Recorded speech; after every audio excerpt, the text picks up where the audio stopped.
The sun had barely begun to touch the horizon, and the farm lay under a thin veil of frost, each blade of grass tipped with pale silver, the air sharp enough to make the lungs ache.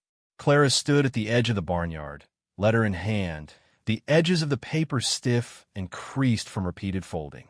Her fingers were red and trembling, not from the cold alone, but from the quiet weight of expectation and disbelief. She had read the words over and over, the neat script of her late uncle's hand promising what seemed impossible, an inheritance, but not one of money or land or the kind of objects people fought over in families, the kind that carried pride. Instead, it was a horse. Not just any horse, she realized as she lifted her gaze to the barn, but one the locals had long called ugly, a beast of uneven gait and coarse, patchy mane, eyes clouded with old hurts and suspicion. Clara's boots crunched against the frozen soil as she approached. The barn smelled of straw and decay, of wood that had grown tired with the passing years, and the faint, musky scent of the horse. It was standing farthest from the open door, head low, ribs visible beneath mottled gray flanks. The animal's ears twitched, a brief acknowledgement of her presence, though its eyes carried the wary intelligence of one who had learned caution early. Clara felt a stab of recognition. She, too, had been cautious all her life, her parents gone 2 months prior, leaving her alone in a house that felt larger in emptiness than it ever had in memory. Responsibility had fallen like a shadow she could not shake. She knelt slowly, not wanting to startle him, and extended a hand. The horse shifted, wary but did not flee. Its nostrils flared, inhaling her scent, and for the briefest moment, she thought she saw something flicker, trust or curiosity, or perhaps just recognition of another being who carried scars no one else wanted to see.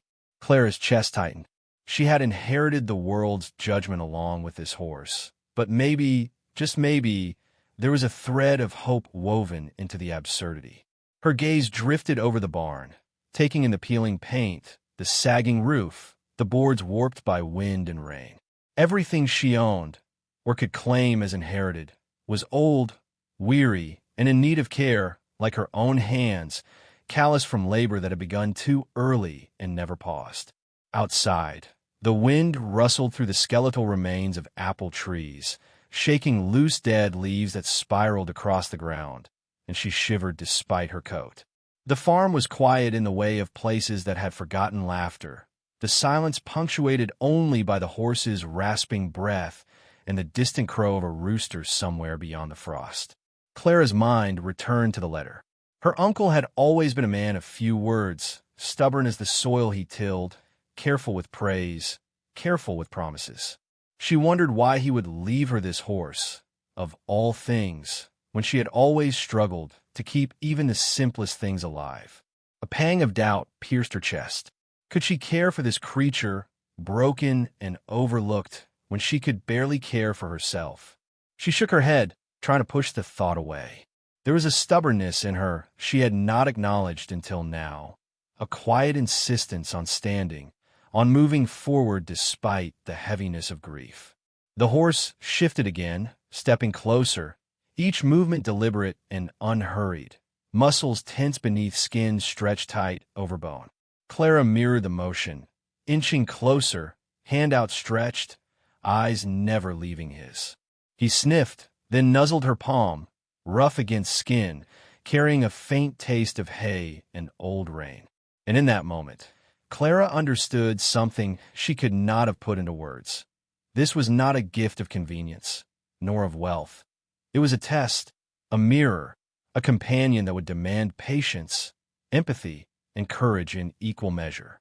She reached into her coat pocket and pulled out a small scrap of apple she had found in the kitchen, offering it carefully.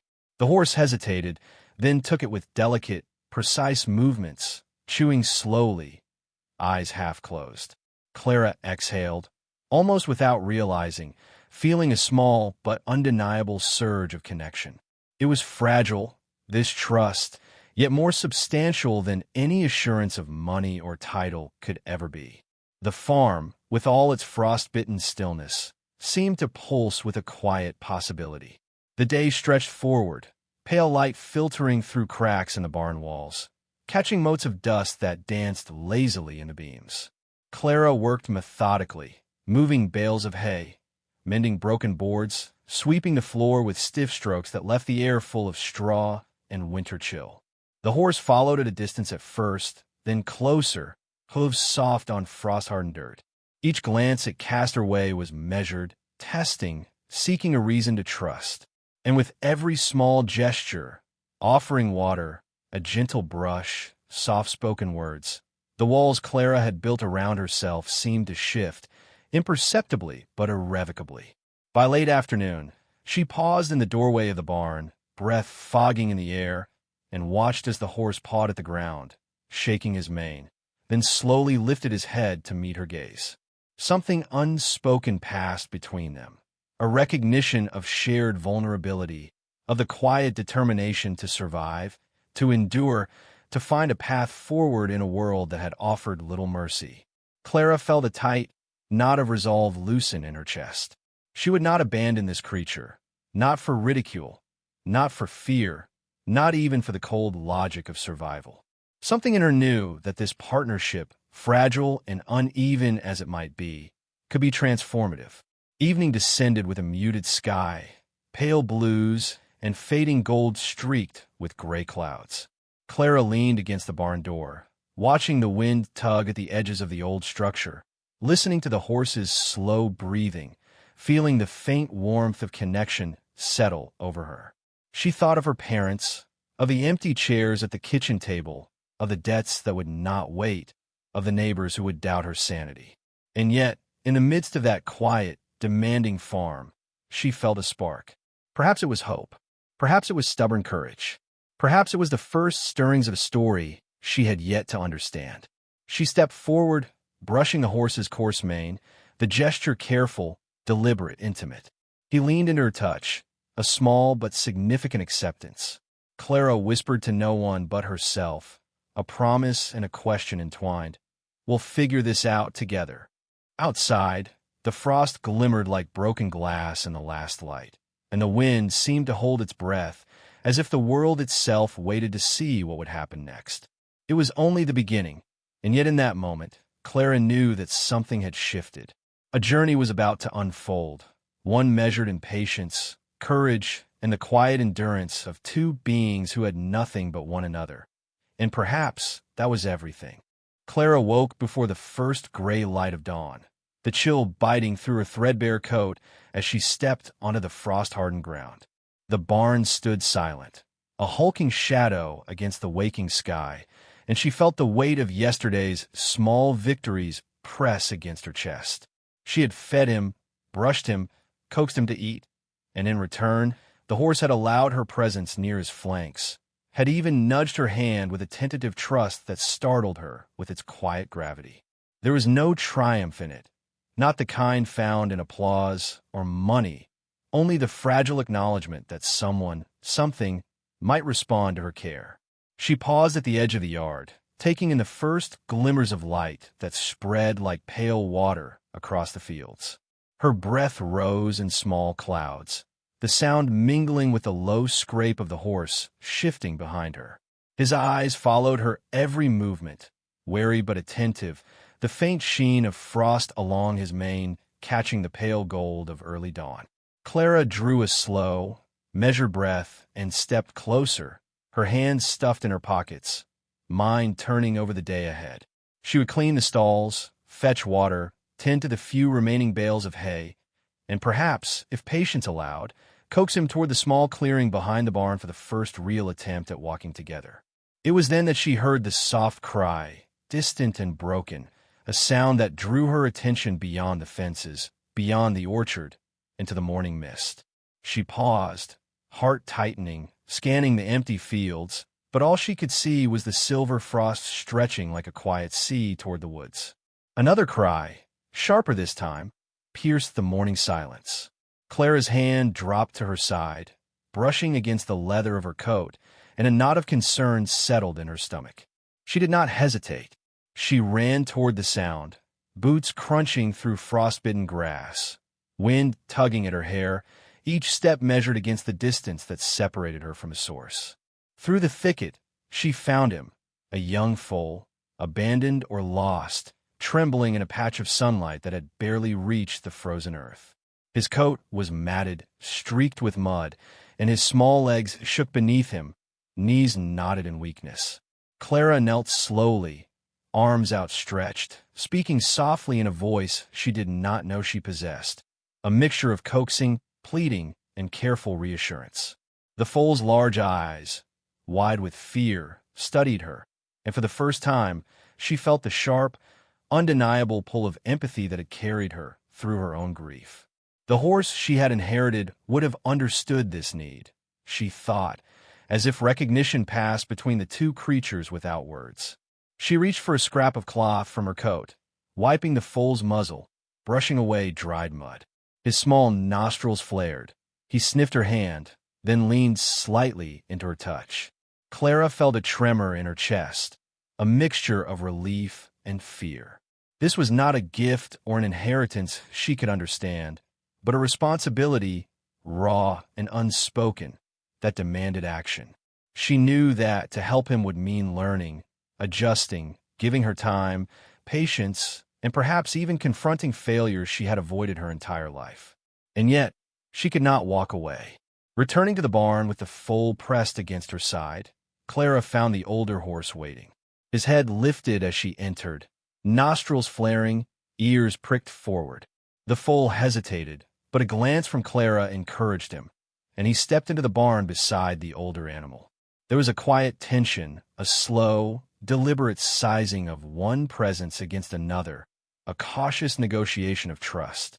Clara held her breath, feeling the weight of the moment, the fragile thread connecting past, present, and future.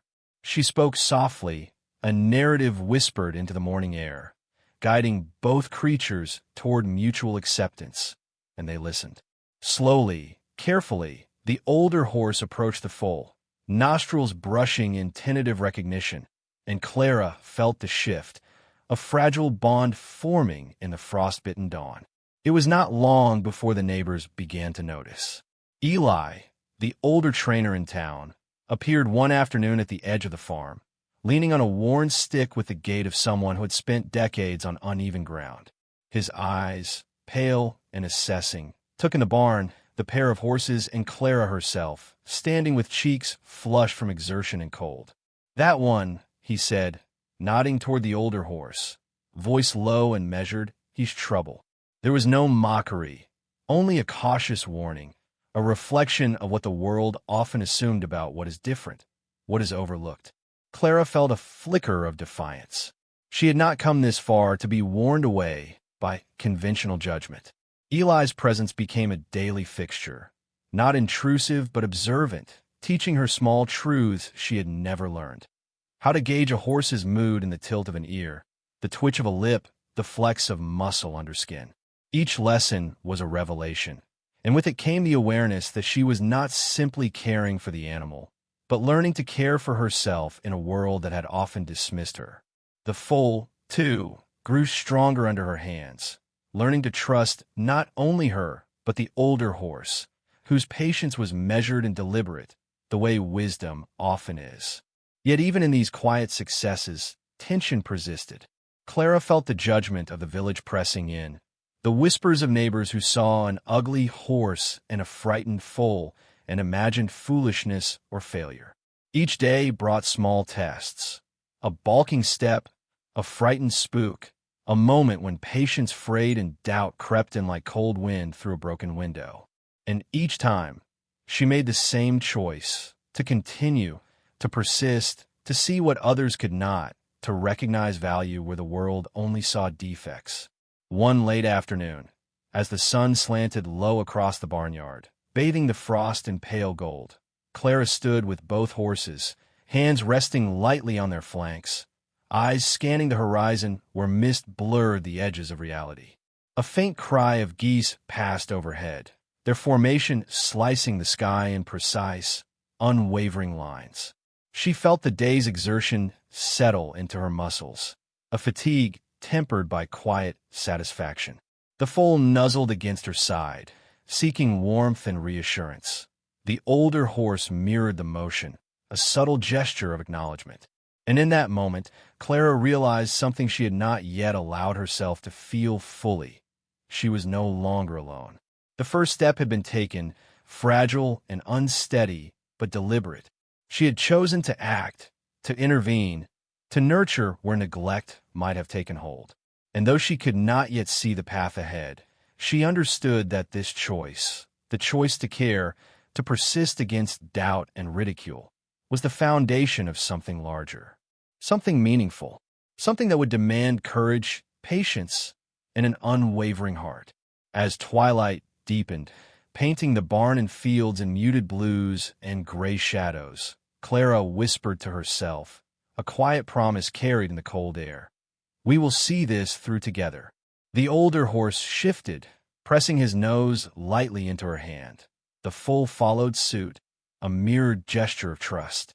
In the fading light, Clara felt a spark of certainty, a flicker of hope, fragile yet luminous, and she knew the next steps, however uncertain, would be theirs to walk side by side. The wind that day carried a sharp edge, slicing through the barnyard with a voice that seemed to whisper caution. Clara had risen early, as she always did, the frost still clinging stubbornly to the roof shingles and the earth beneath her boots. She moved with careful purpose, checking the water troughs, brushing the older horse's coarse mane, and coaxing the foal to follow her steps. The trust between them was growing, tentative but palpable, yet even as she worked, a shadow of unease settled over her, heavy and unspoken. The world outside her fences had a way of testing the kindness she carried, and she felt it pressing in even now. It came in the form of a man, arriving unexpectedly, his boots crunching on the frozen dirt, the horse trailer behind him bearing the sheen of new paint and sharp edges. Mr. Harlan, the local horse broker, had long been a figure of whispered caution in the village, his eyes quick, calculating, and always assessing value in the narrowest terms. He surveyed Clara and her pair of horses with a measured expression, lips pursed, hands tucked into his coat pockets. That one, he said, gesturing toward the older horse, voice smooth but edged with an unmistakable implication, he's not what he appears to be. He could fetch a small fortune if you were willing to part with him. Clara's jaw tightened. She had expected skepticism, maybe even ridicule, but never the overt suggestion of betrayal. She shook her head, stepping closer to the horses, a protective instinct rising in her chest. He's mine, she said softly, deliberately. I'm not selling. The words felt fragile in the cold air, but the determination behind them held a quiet weight. Mr. Harlan's lips curved into a thin smile, more amused than impressed. Suit yourself, he said, and turned, leaving the faint scent of his cigar, smoke lingering as he drove away. The encounter lingered in Clara's mind all day. She moved through her chores with a heightened awareness, brushing the older horse, feeding the foal, measuring each gesture, each glance. She began to notice more. The slight unevenness in the older horse's gait, the faint scars along his flanks, hints that the world had not always treated him kindly. And in those details, she felt an echo of herself. Worn, overlooked, underestimated, yet stubbornly enduring. The frost-bitten light of late afternoon slanted through the barn windows, illuminating dust motes that swirled lazily in the air, and she realized that care alone might not be enough. She needed knowledge, understanding, and perhaps allies. It was Eli who provided the first clue. He arrived that evening, leaning on his stick, eyes narrowed as he inspected the older horse. There's history here, he said quietly, his voice a low rumble against the barn walls. Old records, competitions, a pedigree that's rare, though hardly recognized now. Your uncle, he didn't just leave you a horse at random. There's meaning here if you're willing to look for it. Clara listened, absorbing his words, feeling the threads of mystery tightening around her. She had expected struggle, yes, but not this. The realization that what seemed unwanted, ugly, and hopeless might be significant in ways she had yet to comprehend. Determined to uncover the truth, Clara began her search. She combed through her uncle's papers, dusty folders filled with brittle pages, yellowed photographs, and faded ribbons. Each artifact told a fragment of a story, a record of a show long forgotten, an award for endurance under harsh conditions, letters praising the horse's resilience and spirit.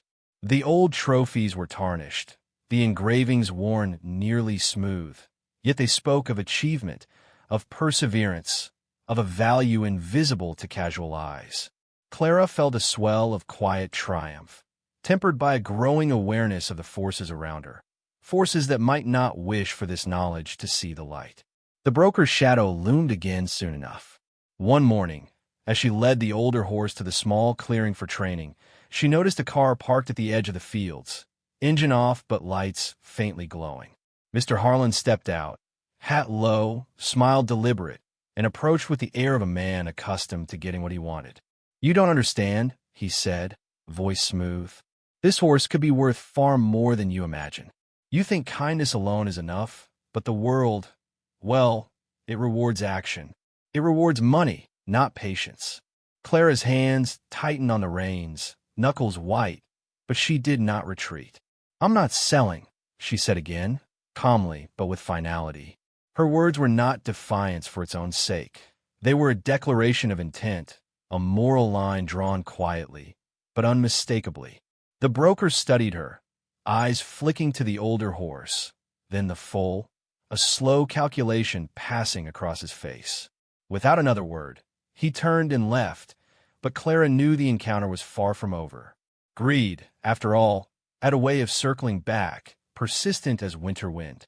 Night fell with a slow, suffocating weight, the barn quiet except for the sound of slow, deliberate breathing, the scraping of hooves against frost-hardened dirt.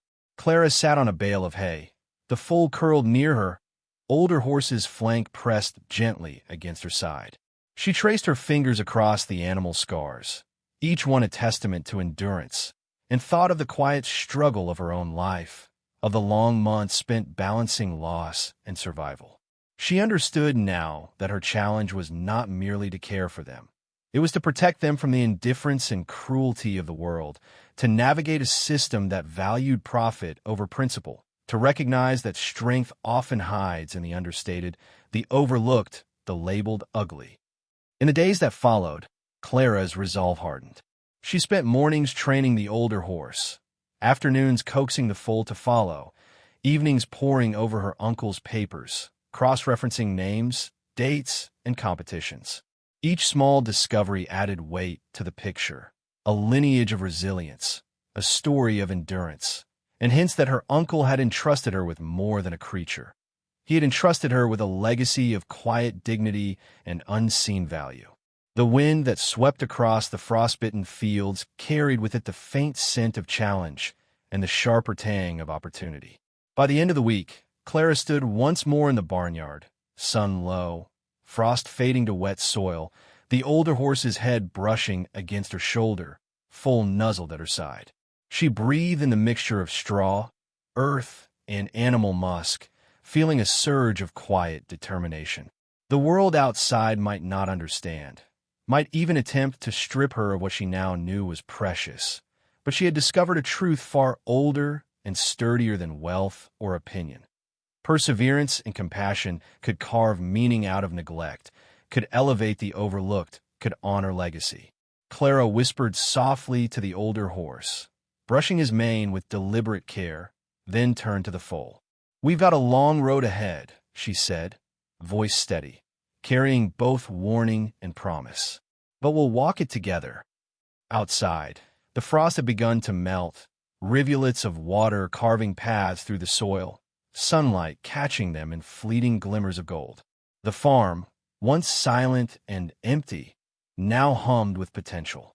Clara understood that the trials she had faced, and those yet to come, were not obstacles alone, but the measure of what could be achieved when kindness met courage, patience met perseverance, and the overlooked were given a chance to rise. The day of the showcase arrived under a sky pale with early light, the kind that stretched shadows long across frost-slicked earth. Clara stood at the edge of the field, her boots sinking slightly into the damp soil, hands tucked into her coat pockets.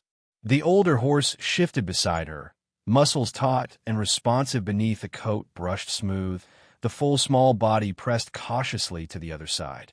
Clara felt the weight of anticipation pressing on her chest, the culmination of months spent in quiet, relentless effort. She could hear the distant hum of arriving carriages and the murmur of townspeople gathering, curiosity and skepticism entwined in their voices. Eli appeared first, leaning on a stick, eyes sharp, a silent nod acknowledging the preparation that had gone unseen. "He's ready," he said softly, almost to himself. Clara allowed herself a small exhale, steadying the tension in her shoulders. It was not the applause she sought, nor the validation of outsiders, but the truth, the recognition that she and these animals, overlooked and disregarded, had endured and grown together. Mr. Harlan arrived soon after, sleek car idling at the edge of the grounds. His eyes scanned the horses, lingering with a predator's calculation. "I told you," he called across the field, voice carrying, though he kept his distance. "This is your last chance to reconsider. Value doesn't wait for patience. It doesn't wait for sentiment." Clara's jaw set. She didn't reply. Words were unnecessary. Every careful movement, every tense, ready shift of muscle beneath the older horse spoke louder than any argument could. The judges called them forward, and Clara led the pair into the small clearing, sun now higher, casting sharp relief across the frost-melted grass. The older horse stepped carefully, then with increasing confidence, muscles flowing with the rhythm Clara had coaxed from him through months of quiet labor. The foal mirrored the movements, tentative at first, then responding with a growing assurance, ears flicking attentively, eyes bright with trust. Clara's breath came slow and measured, her own body echoing the tension and anticipation, hands steady on the reins, heart matching the rhythm of each careful stride. The first judge, a stern woman with eyes that seemed to measure the marrow of integrity itself, watched quietly, pen poised over her pad. The older horse lifted his head, responding to Clara's subtle guidance, trotting with grace hidden beneath the coarse exterior that had earned him the label ugly. Gasps stirred from the crowd as his movement revealed strength and endurance, balance and intelligence, a reminder that worth is rarely evident on first glance. Clara felt a flicker of emotion, careful to keep it muted, rooted in observation rather than pride. She had learned that patience, not arrogance, shapes the measure of achievement. Mr. Harlan's face darkened. He stepped closer, tension taut in his posture, clearly calculating how to disrupt or undermine. Yet as the older horse executed a delicate turn, responding to Clara's smallest cue, then slowed to a confident halt, there was no room for interference. The foal pranced beside him, mimicking his movements, confidence growing like sunlight over frost, and Clara saw in their synchronized motion a mirror of the journey they had shared: hesitation, struggle, eventual harmony. The crowd murmured in surprise and admiration. One neighbor whispered, "I never thought," and Clara caught the words, allowing herself a faint smile. It was not vanity, not triumph over doubt, but the acknowledgement that quiet work, perseverance, and the refusal to abandon the overlooked could indeed yield results. Every scratch of pen on paper from the judges, every approving nod, felt like confirmation not of her skill alone, but of the moral arc she had pursued, to honor what had been discarded, to nurture what had been overlooked, and to defend it against those who sought profit without conscience. Mr. Harlan's attempt to interject came when the horses paused, full skittish at a sudden noise in the crowd. Clara's hand lifted, subtle, steady, guiding him through the hesitation. She did not raise her voice. She did not panic. The older horse responded instantly, grounding the foal, moving in a rhythm learned from months of patient labor. And in that instant, the moral weight of the situation became visible. Action without understanding fails. Compassion without patience falters. But guidance rooted in trust creates a power no money or intimidation can overcome. By the time the judges called for final evaluation, both horses stood calm, attentive, and responsive. Clara felt a strange, quiet awe, not in victory, not in recognition, but in the truth revealed. Months of struggle, doubt, and quiet endurance had culminated in a visible testament to resilience. The older horse, once dismissed as ugly and worthless, stood poised, every movement carrying the history of scars, rejection, and survival. The foal mirrored him, a living continuation of trust and patience, the embodiment of lessons learned in frostbitten mornings and late, cold evenings. The head judge looked over the pair, expression unreadable, pen hovering, then slowly lowered. She nodded once, sharply, decisively, and Clara felt the weight in her chest ease slightly. The announcement came, crisp and deliberate. The older horse recognized not merely for his movements, but for spirit, endurance, and evidence of a legacy cultivated with care. The foal, equally praised, was acknowledged for responsiveness, growth, and potential. Applause rippled through the crowd, muted by expectation, but it carried a weight that reverberated deeper than noise. It was acknowledgment of something beyond surface value, something Clara had understood long before the world chose to see it. Mr. Harlan turned away, lips pressed tight, expression unreadable. He could not claim them, could not diminish their achievement, could only witness the result of a moral persistence that neither intimidation nor greed could overturn. Clara felt no triumph over him, only the quiet satisfaction of integrity honored, work validated, and kindness reinforced by evidence of its effect. She reached for the older horse's mane, hands steady, and felt the same familiar warmth of connection, mirrored by the foal's shy but eager nudging. As the sun began to descend, casting pale gold across the field, Clara walked slowly with the horses toward the barn, each step measured, deliberate, intimate. The frost had melted entirely, water pooling in furrows across the soil, reflecting light like shards of broken glass, and she breathed deeply, savoring the clarity of accomplishment. Eli appeared at her side, a rare smile breaking his usual reserve. "You did it," he said softly, voice carrying the weight of observation, admiration, and unspoken recognition. Clara only nodded, the words unnecessary. The scene before them, the quiet confidence in the horses, the bond they shared, said everything that needed saying. Night fell, gentle and unobtrusive, painting the barnyard in muted blues and shadows. Clara leaned against the older horse, full nestled at her side, listening to their breathing mingle with the whisper of wind through the trees. The struggle, the fear, the doubt, all of it now seemed like steps along a path she could follow again if needed. She understood something deeper than triumph, that power rooted in compassion, in patience, and the quiet courage to defend what is right will always endure, even when the world prefers the loud, the brash, or the cruel. Clara lifted her hand to the older horse's mane, brushing gently, then looked to the horizon where pale stars began to emerge. "We've come far," she whispered, voice almost swallowed by night. "But this is only the beginning." The horses shifted beside her, a subtle, mutual acknowledgement of struggle, survival, and trust. And in that moment, standing in the hush of twilight, she knew the journey they had undertaken together was more than achievement. It was a living testament to resilience, compassion, and the quiet moral power of refusing to abandon what the world deemed unworthy.